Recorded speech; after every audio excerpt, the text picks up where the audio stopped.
Bismillahirrahmanirrahim. Assalamualaikum warahmatullahi wabarakatuh.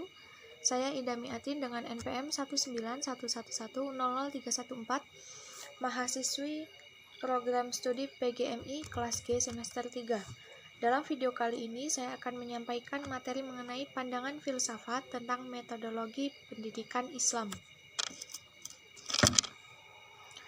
Metode pendidikan dalam tinjauan filsafat pendidikan Islam adalah pemikiran yang melatar belakangi suatu cara yang digunakan dalam menyampaikan materi dalam proses pendidikan. Dalam pendidikan Islam, metode yang digunakan digali dari berbagai sumber ajaran Islam, yakni Al-Quran, hadis, atau riwayat-riwayat para nabi dalam menjalankan dakwahnya. Dalam Al-Quran misalnya terdapat banyak kisah para nabi dan orang-orang mukmin yang dapat dijadikan sebagai metode pembelajaran kisah Quran. Dalam penerapannya, metode pendidikan Islam menyangkut permasalahan individual atau sosial peserta didik dan pendidik itu sendiri. Untuk itu, dalam menggunakan metode, seorang pendidik harus memperhatikan dasar-dasar umum metode pendidikan Islam, sebab metode pendidikan merupakan sarana atau jalan menuju tujuan pendidikan, sehingga jalan yang ditempuh seorang pendidik haruslah mengacu pada dasar-dasar metode tersebut. Dasar metode pendidikan Islam itu diantaranya adalah dasar agamis, biologis, psikologis, dan sosiologis. Fungsi metode pendidikan secara umum dapat dikemukakan sebagai mediator pelaksanaan operasional pendidikan. Secara khusus, biasanya metodologi pendidikan berhubungan dengan tujuan dan materi pendidikan, dan juga dengan kurikulum. Dengan bertolak pada dua pendekatan ini, dapat dikatakan dua metode berfungsi mengantarkan pada suatu tujuan kepada objek sasaran tersebut.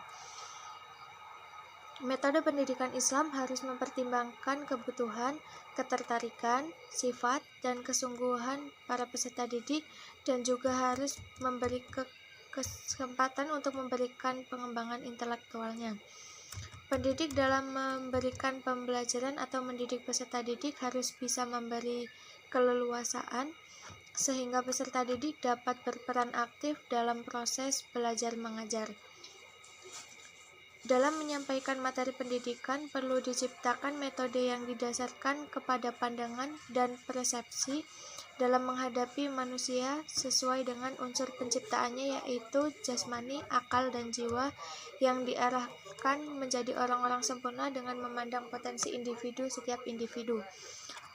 Oleh karena itu, pendidik dituntut agar memahami aspek psikologis dan karakter setiap peserta didik. Dari sini jelaslah bahwa metode sangat berfungsi dalam menyampaikan materi pendidikan.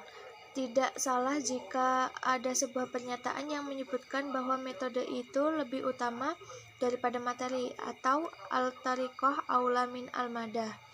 Disebabkan materi itu bagaikan raga yang harus digerakkan oleh jiwa. Tanpa adanya penggerak yang membawa pada tujuan, maka proses pendidikan tidak akan tercapai secara maksimal.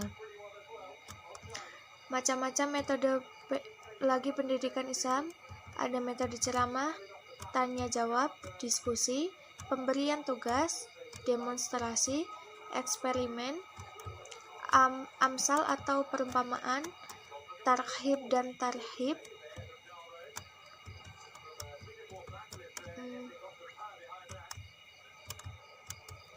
Pembelajaran dapat dikatakan efektif jika peserta didik mengalami berbagai pengalaman baru atau new experience, dan perilakunya menjadi berubah menuju titik akumulasi kompetensi yang diharapkan. Hal ini dapat tercapai jika guru melibatkan peserta didik dalam perencanaan dan proses pembelajaran secara aktif, karena peserta didik adalah pusat dari kegiatan pembelajaran dan pembentukan kompetensi. Untuk melaksanakan pembelajaran yang efektif diperlukan syarat-syarat sebagai berikut. Belajar secara aktif, metode yang bervariasi, motivasi guru terhadap pembelajaran di kelas, guru perlu mempertimbangkan perbedaan individual, membuat perencanaan sebelum mengajar, menciptakan suasana yang demokratis di sekolah, menghubungkan pelajaran di sekolah dengan kehidupan nyata, kurikulum yang baik dan seimbang, dan pengajaran remedial. Sekian yang dapat saya sampaikan. Atas segala kekurangan saya mohon maaf. Saya akhiri. Wassalamualaikum warahmatullahi wabarakatuh.